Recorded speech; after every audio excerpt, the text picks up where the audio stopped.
Assalamu alaikum. Before I begin, I'd like to acknowledge that I am speaking to you today from the unceded territory of the Coast Salish peoples, including the Musqueam, Squamish, and Tsleil-Waututh First Nations.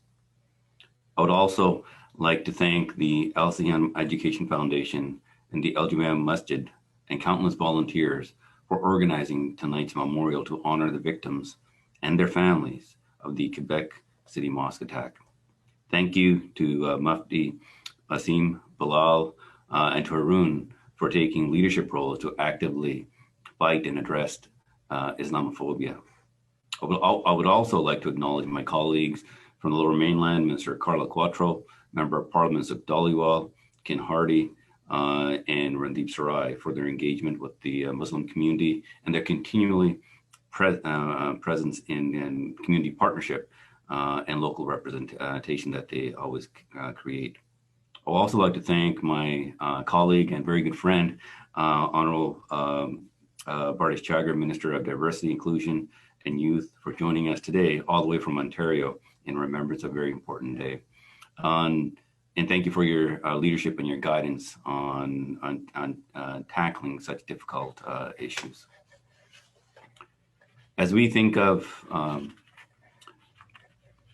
about Ibrahim, Mahmoudou, Khalid, Abu Bakr, Abu Del Karhim, and Asdeen, and hold their loved ones in our thoughts, we cannot forget that hatred, bigotry, and Islamophobia has no place in Canada. 6 lives, 6 families are grieving. A country that is in shock. Today is not only about remembrance, it's about action. We need tangible changes, sincere dialogue, concrete steps to build our communities and neighborhoods so that Islamophobia, bigotry, and prejudice do not fester and grow. It's a difficult act to weed out these thoughts and those who inflame them. But we, as fellow Canadians and allies, we have a responsibility to fight for this. There isn't one single action that can cause this change. It is slow, it is painful, and it is difficult. Because as we can see today, it is often the victims of these horrific crimes that have to push to keep this dialogue moving, and this can be exhausting. But we are all Canadians, and Canada is home.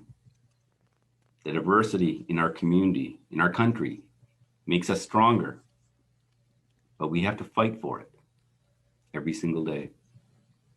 Change can seem slow. Eradicating ignorance takes time, and a community coming together and learning together takes effort.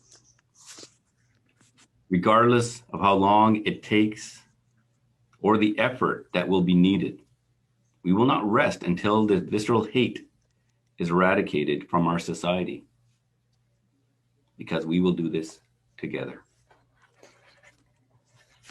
Tonight, I see many familiar faces and names who have come together to share in their grief to combat Islamophobia. Whether it is coming to the masjid to pay respects after the Quebec City Mosque attack, or holding a rally at the Vancouver Art Gallery in the wake of the massacre at Christ Church. Time and time again, the community has to come together in the face of violence and hatred. And I see the green squares throughout my screen on the lapels of many of you. This simple act is not only an act of remembrance, it is a pledge to honor and in solidarity with all the victims and their families, a pledge to the 6 women who have lost their partners, a pledge to the 17 children who have lost their fathers, a pledge to Iman, who has been left paralyzed for the rest of his life after this act of terror. Each and every one of us, as Canadians, have to fight for our friends and for our neighbors.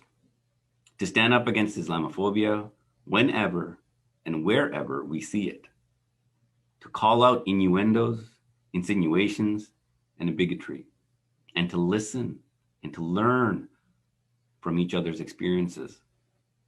I pledge to do that. We will be there for you as we continue to build a more accepting Canada. Thank you very much.